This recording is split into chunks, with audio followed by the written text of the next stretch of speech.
mbola tapitra akory ny taona efa tafakatra 7.9 miliara ariary ny trosa-panjakana raha toka 7.2 miliara ariary izany ho an'ny taona 2024 atreto aloha ny 5.3 isanjaton'io dia trosa anatiny avokoa izany hoe 2.3 miliara ariary ny 4.7 isanjatony izany hoe ny 5.7 miliara dia findramam-bola avy any ivelany avokoa.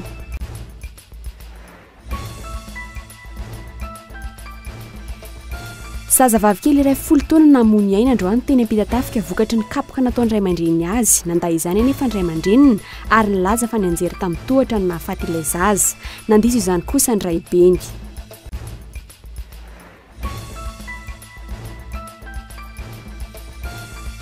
Farany vahiny Andrianara Johnson natao anatin'ny zanam-pandana question d'actu atao anatin'ny fampahalalam-baovao ny commissaire Rabiala Jean Constant iresaka ny tontolon'ny fandriam-pahalemana eto amintsika. Ny andindinin'izay vetrano.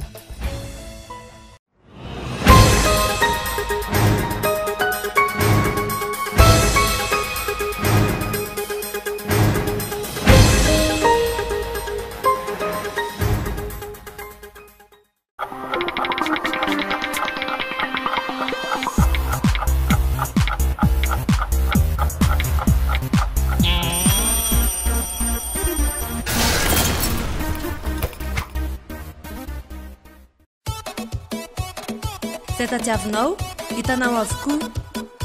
Premier choix, première qualité, TV LED,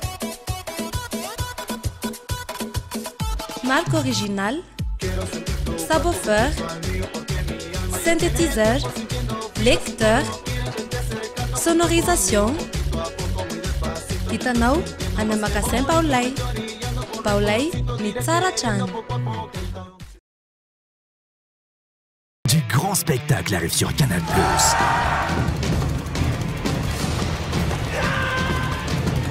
Le voilà. De qui s'agit-il? Mais qu'est-ce qu'ils ont, Jerry? Qu'est-ce qui se passe? Demain, je m'y tiens, je prends ma journée. Oh non, mais parce que j'ai tout négligé. Les films et les séries qu'on aime sont sur Canal+. Le décodeur est à 40 000 seulement pour tout paiement par prélèvement bancaire. Canal+.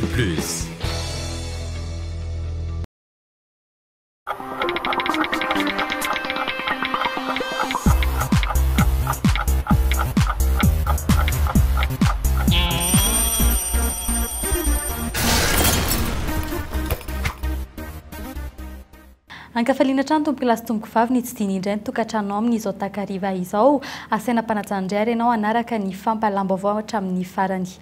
Ny trangam-piarahamonina avy hatrany no mboantsika ny fampahalam-baovao amin'ny ity alahady hariva ity zazavavy kely iray vao 10 taona monja no voalaza fa novonoiny ny ray aman-dreny teny ampita-tafika androany tokony ho tamin'ny iray ora sy sasany maraina vokatry ny fikapohana diso tafahoatra tsy tany intsony ny ainy rehefa nentina teny amin'ny mpitsabo nalaza ireo ray aman-dreny fa nianjera tamin'ny tohatra no nahafaty ity zanany tsy izany anefa no zavany tranka raha ny filazany iray beny sady mpanotra ihany koa tapaka ny tanany mangana avokoa ny tenany rehetra ny antso mpitandro ny filaminana ireo avany sy ny tompona ndraikitra ny fokotany isoroana ny fitsaram-bahoaka satria efa matetika loatra ary tsy vao izao akory ny nahitany ireo ray aman-dreny ireo namony ity zanany ity fanampanazavana avy hatrany satria io zaza io nampitazaindro zareo zany io zaza io dia ny lasa tany anaty rano zany io zaza anankiray io tesitra aveo zany rareo dia nanao vomomoka dia aveo nrehefa za araka mampanotra ny tenako dia nanotra n'ilay zaza dia hitako daholo ny klema rehetrarehetra hoe tsy tohatra kely 2 metatra ve zay ny keo tenika any amin'ny gendarme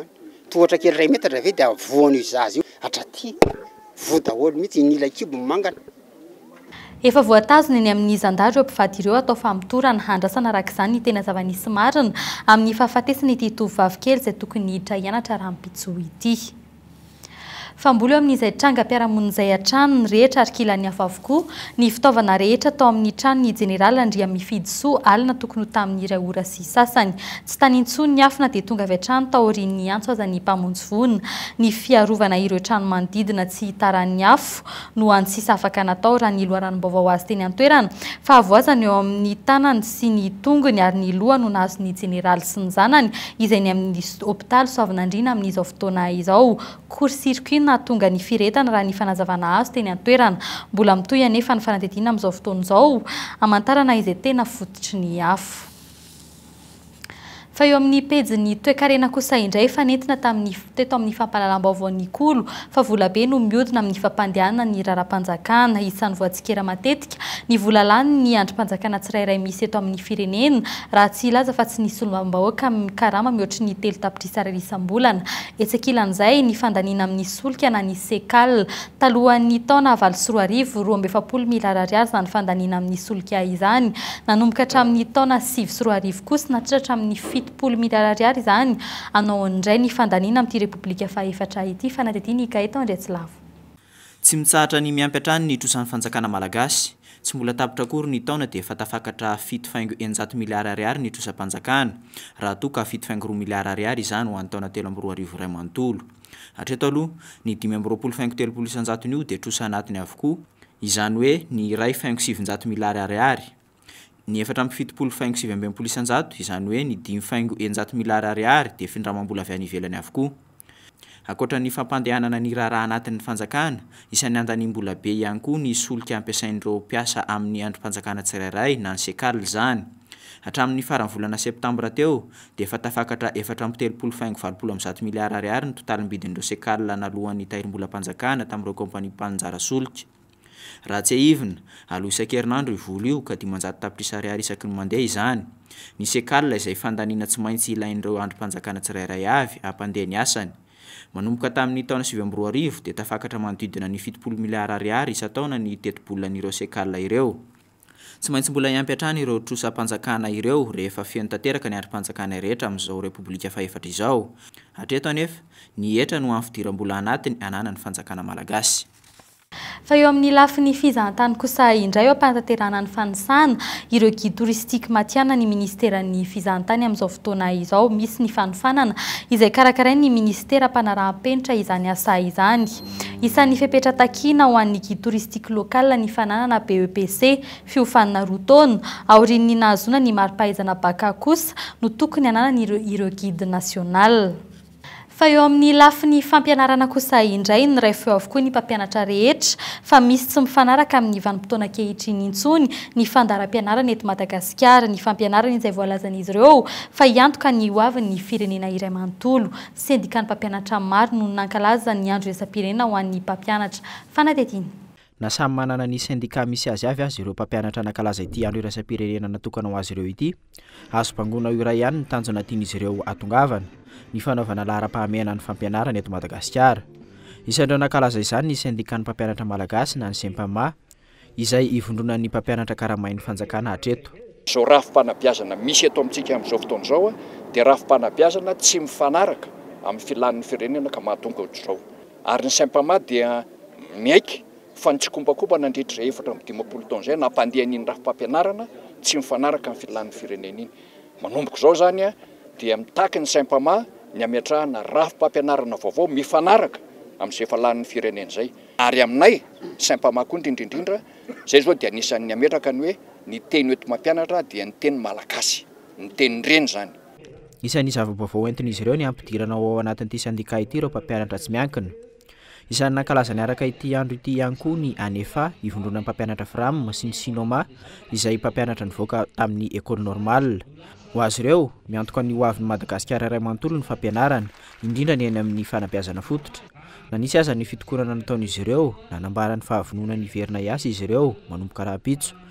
Fotoana izay idiran'ny mpianatra amin'ny sekolim-panjakana manerana ny nosy. Tianay manamarika sy mampafantatra hoe izay mpampianatra FRAM rehetra manerana Madagasikara manomboka raha-pitso dia andrain'ny ny asanay satria efa ao anatin'ny fampiresahana amin'ny alalan'ny latabatra boribory zao ny mpampianatra FRAM satria misy ihany koa ny famalin'ny filoham-pirenena an'le fangatahanay mpampianatra FRAM indrindra le hoe maimaimpona dirina amin'ny sekolim-panjakana izay isaoranay amin'ny filoham-pirenena ary ny ministry ny fampianarana koa ivonina iresaka aminay anatin'ny fandaminana izay zavatra izay.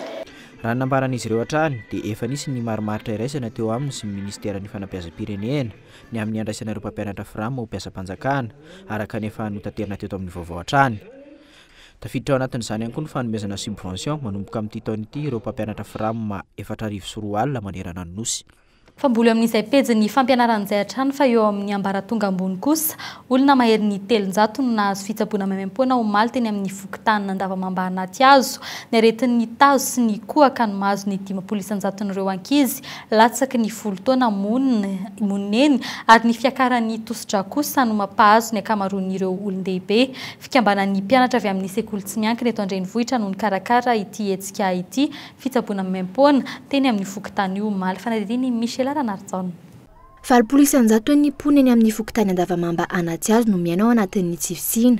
Fitsaboana maimam-poana io no lohahevitra nentin'ireo tanora enina manaraka ny lalam-piofanana fitantanana na administration comptable ao amin'ny sekoly ambony iray eto andrenivohitra omaly teo amin'ny ity fokotany ity. Nisafidianay manokana ny fokotany andavamamba satria valopolo isanjato ny olona ity izany dia sahirana avokoa dia maro amin'izareo tsy afaka manara-maso fahasalamana izany no miasarotany fiainana sy ny asa isan'andro izay tsy mety atao dia ny baseny misy le comportement de manager matiarana any am-pianarana izy io dia izay ny antony dia nasaina manao projet zay natele izy izay ny tany zareo mba afaka mifanerasera mikarakara hetsika. Mpitsabo miisa 9 no nandray ireo olona miisa 300 mahery namaly ny antso. Ankoatra ny fanomezana fanabeazanaizana maimam-poana ny izany aretina rehetra izy ireo. 500 ny ankizy latsaky ny 10 taona tonga nitsapo tena teto no voan'ny tazo sy mikohaka avokoa. Ny fiakaran'ny tositra kosa no mahazo ny akamaroan'ireo olon-dehibe. Le antony aloha le amin'ny kohaka aloha ny tsy fahaizany ray aman-dreniny manadiny orona zany satria le fanadiovana orona zany anisan'ny zava-dehibe ho an'ny ankizy kely dia vao nampianarina anazy teo daholo zany ohatr'izao ny fomba fanadiovana orona mba tsy hiverenany izay zavatra izay any aoriana any. Amin'ilay tension indray indray efa toe-batana indray ny amin'ny fahanterana iny mety ahazon'olona rehetrarehetra iny na ny olona na ny niveau socio-économique rehetrarehetra zany mety ahazo an'iny na ny ambony na ny ambany. 520 ny marary tonga teto no vehivavy, 100 ankizy ary 500 ny lehilahy. Samba vao nisotro izao teto amin'ity fokotany ity ary nahafapo ireo mponina. Mahafaly aloha sady mahafapo le izy. Izay zany aloha lazaina. Satria raha hoan'ny dokotera zao zay tsy maintsy hiala vola ihany koa nefa izay teto mba nahazo maimay koa dia misaotra anazy ny tena. Hitako tena maivana amiko mihitsy ilay satria zao marakotra afaka makany ny dokotera amin'ilay vola dia zakako aza nisy an'ity maimay-poana ity dia mety hofaty daholo ny zanona fa tsy tena maratsy. Maimam-poana avokoa ny fitsaboana rehetra teto hatramin'ny fanafody. Ny fanohizana ireo fanafody hatreto no mipetraka olona na ranonambaran'ireo mponina noho tsy fananan'izy ireo vola indrindra fa ireo fanafody adina amin'ny fiakaran'ny tositra. Fanankalaza ny andro ny sorona avokoa ny mpino silamo rehetra maneran-tany androany ka isan'izany ireo mpino silamo eto Madagasikara fianakaviana 500 no notolorany fikambanana silamo iray eto andrenivohitra nofokena amin'ny tapihavanana mba hanamariana ny andro androany tafiditra anatin'ny finoana silamo ny fanampiana ny mpiara-monina manodidina azy ny fokotany anaty hazo faharoa no nisafidian'izy ireo hanaovana izany fanampanazavana teo amin'ny fandraisam-peon'ny Zorakotondrina. Nous fêtons fête Ibrahimi aujourd'hui chez les musulmans. Mifety ny andron'ny sorona ny mpino silamo androany. Isataona ireo olona manan-katao dia manao sorona ka manome zavatra avokoa. Androany ny fikambanana dia nanasa ny fokotany iray manontolo. Ombenina no novonoina ka nozaraina ho an'ny fianakaviana tsirairay avy teto. On a invité tout le quartier et on est en train de les partager. On a égorgé 6 baies aujourd'hui. Faraky ny fanambaranao dia isaky ny alahady indray no narahinao ny zanam-pandarana question d'actu an'ity an'io ity ary vahiny Nandriana Johnson ao anatin'izany fandarana izany ny commissaire Rabiala Jean Roston iresaka ny tontolo ny fandriam-pahalemana eto Madagasikara ny antsipirin'izay avy hatrany.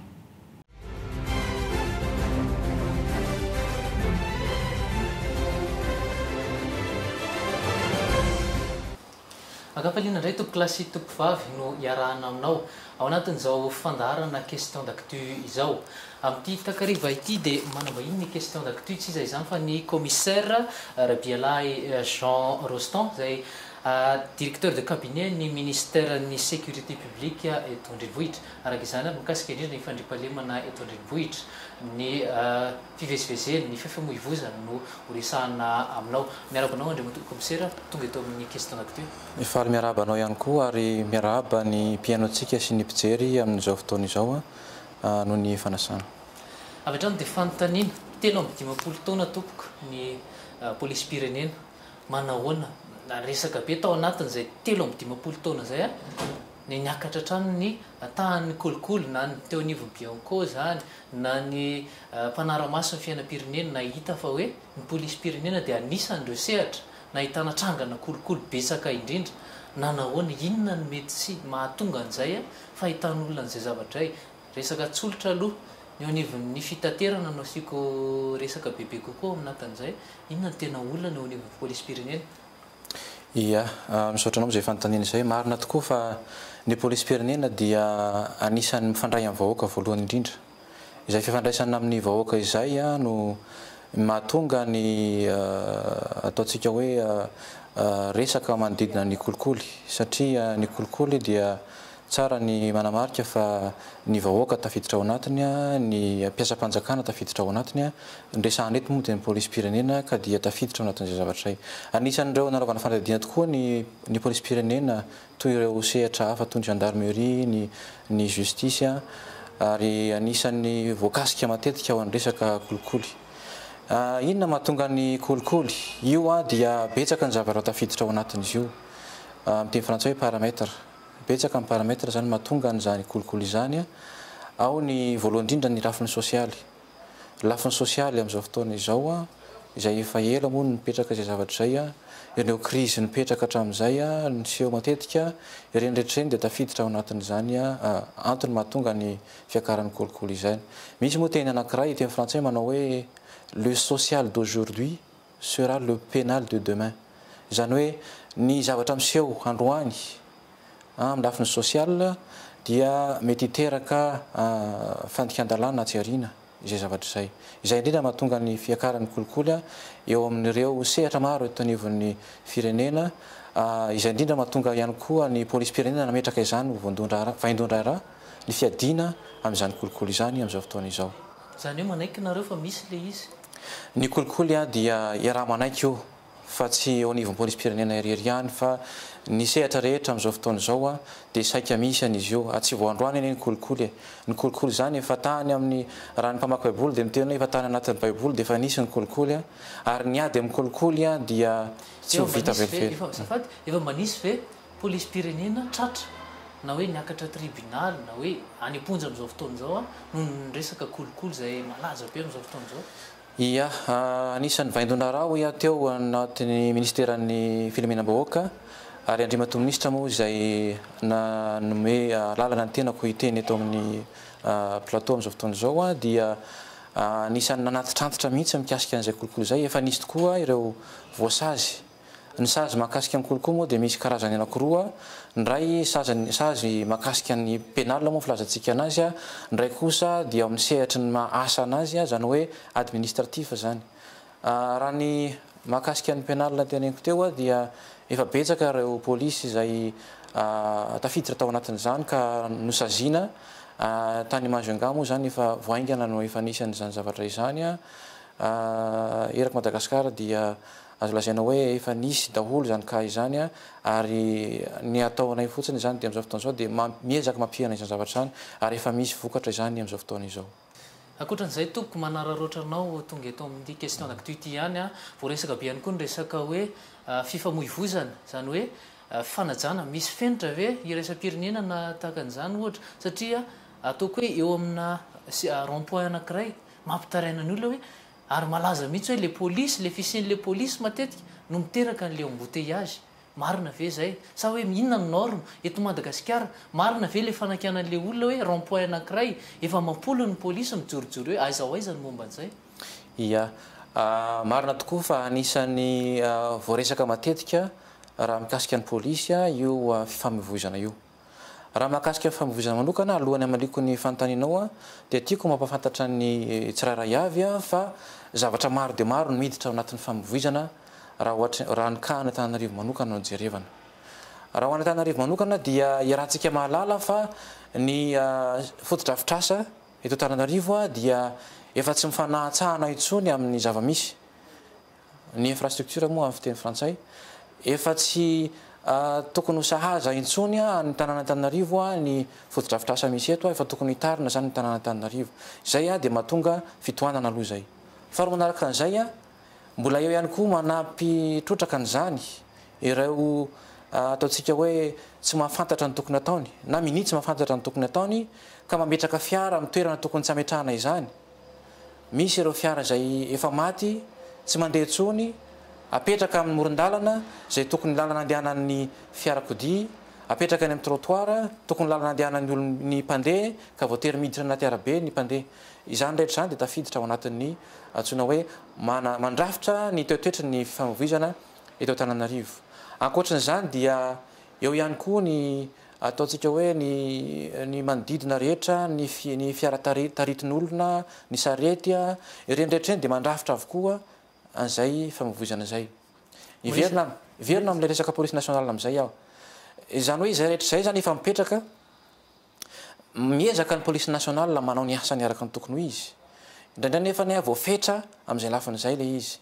Ny teny ianao teo hoe misy ve ny fenitra tokony tratrarina hoe firy isaky ny carrefour na firy isaky ny sampanan-dalana ny polisy tokony hipetraka. Izay dia tafiditra ao anatin'ny ataontsika hoe paikady ny service tsirairay avy misahana izany. Ho Antananarivo manokana dia misy ilay antsoina hoe compagnie urbaine de la circulation izay misahana manokana mikasika an'io fifamoivoizana io. Io dia mametraka ireo olona tsirairay avy ao anatin'ny polisim-pirenena miasahana ny fifamoivoizana amin'ny toerana tokony hisy azy. Izany rehetra izany nefany dia tsara ihany koa mahafantatra fa arakaraky ny vanim-potoana sy arakaraky ny zava-misy. Raha anatin'ny fotoana misy fety dia hafa ny fipetraka izay. Ao anatin'ny tsena, fotoana misy tsena dia hafa ny fipetraka izay, tsy voatery hitovy isan'andro izay fa misy ny stratégie isan'andro izay apetraka amin'izy ireny. Indraindray isika mety mahita hoe toerana anankiray misy polisy maro mipetraka, indraindray misy toerana anankiray tsy misy polisy, ireny rehetrarehetra ireny dia tafiditra anatin'ny fanodinana an'ireo mpiasa anatin'ny polisim-pirenena ireo. Indraindray misy mitohana tampoka any amin'ny toerana anankiray dia ny polisy any amin'ny toerana anankiray alefa manampy any amin'ny toerana hafa.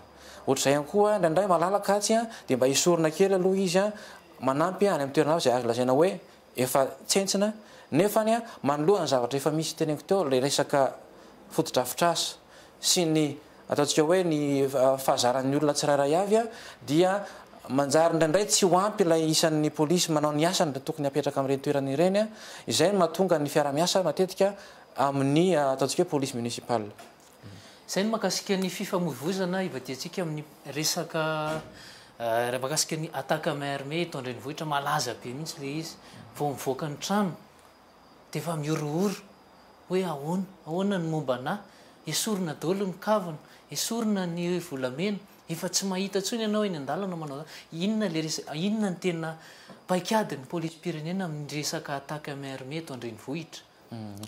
Mahakasika ny attaque à main armée dia io dia ataontsika hoe phénomène zany izy io. Misy zavatra maro ihany koa tafiditra ao anatin'izy io mampiakatra sy mampidina io an'io attaque à main armée io. Arakaraky ny vanim-potoana izy io indraindray. Misy ny vanim-potoana izay mampiakatra azy io, misy ny vanim-potoana mampidina azy io. Arakaraky ihany koa ny zava-misy. Indraindray ao anatin'ny fotoana raha hoe milamina dia tsy dia misy olana. Rehefa misy ny crise dia samy gaga tsika hoe fa naninona moa niakatra ny attaque à main armée, mazava ho azy fa arakaraky ny vanim-potoana zany izay fotoana izay. Eo ihany koa ireo raha hoe ny olana ara-sosialy araka ny teneniko teo. Tsy mitovy mihitsy ny olona anankiray miasa manomboka amin'ny fito sasany ka mirava amin'ny 5 hariva sy ny olona anankiray tsy manana asa mihitsy mandra-parivo ny andro. Ny olona miasa dia manateraka ny asany tsy manana fotoana hieritreretana zavatra hafa akoatra ny asany. Fa ny olona tsy manana asa kosa na very asa dia manana fotoana hieritreretana zavatra hafa akoatra ny asany ka izay no miteraka ny fanaovana zavatra tsy mety toy ny fidorohana zava-mahadomelona ary anatin'izany ilay atsika hoe attaque à main armée. Izany rehetra izany no mamaritra sy mandrafitra ny fiakarana na fidinana ny atsika hoe attaque à main armée na ny tsy filaminana amin'ny ankapobeny eto Antananarivo. Inona no paikady ampiasain'ny police nationale amin'izao fotoana izao mahakasika ny attaque à main armée. Amboako azy dia misy statistika anankiray izay miteny ho azy ho lazaiko antsika. Matetika tsy voalaza moa izy ity nefa zava-misy ka tiana mampafantatra azy. Raha ny volana septambra teo no jerevantsika ho Antananarivo manokana dia nisy attaque à main armée anaky 7 izay tanteraka mihitsy efa nisy fanadihadiana mahakasika izany.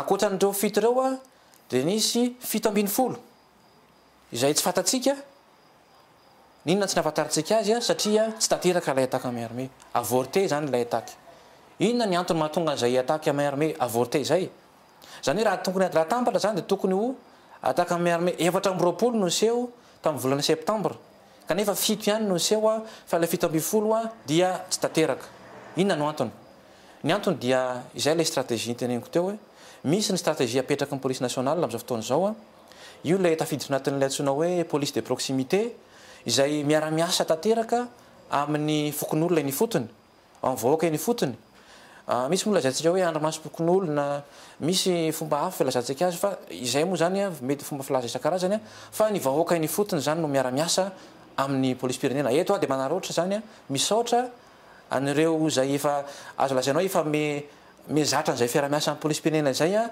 ka efa miantso ny police pirenena nahatonga an'io 7 zay tsy tanteraka io dia teneniko anao fa ny manodidina no miantso hoe misy ohatran'izao ato a misy olo ohatr'izao mikononkonina ohatr'izao ato a dia tonga ny police pirenena ary rehefa tonga eo a dia tsy tanteraka ilay asa makalaza ny 7 taona zao ny police pirenena inona no azo resahana misy zavatra ve mba karakarainareo ao anatin'izay mifankalazana 7 taona zay ia 3 septembre 1997 a 3 septembre 4 feno 3 taona tokoa ny police nationale zany a raha amin'ny endriny amin'izao fotoana izao marina fa tao anatin'ny fanjanahantany dia efa nisy a ny endrika police nationale tamin'izany fotoana zany a ny anarany moa tamin'izany dia natsoina hoe sûreté générale nanomboka tamin'ny taona 7 dia efa nisy zany io a ny général Galeny moa nanao siniana zay décret zay tamin'izay fotoana zay fa nanomboka tamin'ny 3 septembre kosa zany a dia maka ny endriny amin'izao fotoana izao ny police pirenena inona no ataonay amin'ny fankalazana ny zavatra io ataontsika hoe fitsingerena ny fankalazana ny andron'ny police pirenena io voalohany aloha dia loha hevitra anankiray no entinay io loha hevitra io a dia mizara telo voalohany a ny firaisan-kina faharoa ny filaminana ary fahatelo a ny fandrosoana raha tambatra dia zao hoe ny firaisan-kina eo anivon'ny police pirenena dia fanohitra ny filaminana izay ahafahana tonga any amin'ny antsoina hoe fampandrosoana any Madagasikara raha fehezina izay zavatra rehetra zay dia zao hoe miainga eo anivonay police pirenena ny firaisan-kina zay firaisan-kina zay dia firaisan-kina ho any amin'ny tsara fa tsy firaisan-kina makany amin'ny ratsy hoe misy zavatra tsy nety dia ifampiaro fa firaisan-kina ifanohana ahazahoana n'ilay fandriampahalemana na ilay filaminana ka rehefa misy ny filaminana dia raha tsika mahalala fa tsy misy fampandrosoana raha tsy misy filaminana izay mahatonga le izy hoe filaminana makany fampandrosoana mahazo matoky zany ny vahoaka fa ilamina andro fahalemana ao anatin'ny 3 taona manaraka mahazo matoky ny vahoaka fa anao ny ezaka rehetra ny police pirenena izay efa nisy moa zany ary mbola ho tsindrina mafimafy kokoa indrindrindra fanamafisana an'ireo fipetra rehetra zay efa napetraka hatramin'izay ireo patrouille ireo ronde ireo ataontsika hoe fisavana isan-karazany fisorohana indrindrandrindra fiara-miasa amin'ny vahoaka ny fotony a dia mafisina ary voaingana moa nisy fampivoriana sy fifampiona an'ireo any amin'ny fokotany isan-karazany ireo fokotany 270 teo Antananarivo a dia niaona tamin'ny tompon'andraikitra tao anivon'ny police pirenena mba ahafahana mametraka tokoa izay ataontsika hoe paikady ahafahana miaro ny mitandro ny fandriampahalemana izay satria tiako ny manambara fa ny fandriampahalemana dia tsy andraikitry ny police pirenena rery fa andraikitsika rehetrarehetra izay andraikitsika rehetra zay tsy hoe amin'ny fitanana basy akory ny andraisantsika andraikitra fa misy fomba maro ahafahantsika mandray andraikitra ary eto dia manentana ny tsiraray avy fomba anankiray voalohany a dia ny fampitambavao satria tsy ho fantatry ny avy ao amin'ny polisy a ny zavatra miseho any tokantranotsika tsy ho fantatry ny polisy a ny zavatra miseho any ambadiky ny tranontsika any raha ohatra isika tsy mampafantatra izany ho an'ireo police pirenena zay miasa sy mifandray amintsika isan'andro ohatra anankiray hoe raha misy toerana anankiray ao ambadika ao misy mifoka zava-madomelona isaky ny fotoana anankiray amin'ny 12 atoandro ohatra tsy voatery ho fantatry ny police pirenena izany zavatra zany raha ohatra ka tsy mitenitsika hoe atsy ambadika atsy ane misy an'izao miseho isan'andro e nefa fataro fa ny fifohana zava-madomelona dia tsy mijanona fifohana fotsiny fa mitarika zavatra hafa matetika rehefa tsy mahafeny tena n'ilay olona dia ireny manao ataka amin'ny armée ihany reny olona reny avy eo a ireny ihany no manao fanolanana rehefa avy eo a ireo ihany manao an'izao tsy zaroa rehefa tsy voavy zay zavatra zay no zany a fiaramiasan'ny vahoaka sy ny polisy-pirenena no angatanay a ary efa isoranay moa voaka tanariva efa tafiditra tokoa amin'izay fiaramiasa zay isorana betsaka anao commissaire Rabiela Jean Roston anaiky ny vahiny tamin'ity fandarana question d'actu zay karakaray ny sampana fampahalalam-baovao ito amin'ny fahitalavitra kola ankasitrany ihany koa ianao tany atokantrano tany nanaraka izany hatramin'ny farany sotranao tompoka dia misaotra ny Kolo TV koa tamin'ny nandray anay sy nafahana namela biratra an'izay dia iny ihany koa tompo klasy tompo vavy no mamarana izao question d'actu izao arakasirany anao nanaraka izany hatramin'ny farany veloma tompoka